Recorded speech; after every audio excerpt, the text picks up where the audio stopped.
So, ayan. So, naispatan ko si tatay. So, hinahanap ko ito mga ilang araw na.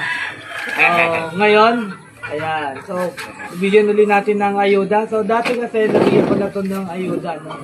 So, si tatay, ano nga pangalan mo tayo? Jose, Asuncion. Si tatay Jose. So, siya po yung na-picture ko doon na mag-isa na lang doon, no? So, wala na siyang, may mga anak, kaso nga lang meron ng sariling pamilya at hirap din sa buhay, kaya nag-iisa na lang siya doon. So, ngayon, Hirap sa buhay yun. hirap din sa buhay yung mga anak, kaya Nagtutulong na lang ako. nagsusolo na lang siya. So, ngayon, bibigyan natin siya ng bigas. So, maraming salamat mga idol. Sana kayo magsawa at pagbibigay. Kay, anong gusto mo sabihin? Maraming salamat sa nagbibigay sa akin. Kasi, siyempre, mahina na rin ako. Saka isa, hindi na ako pwede maghanap buhay. Yun. So, ayan.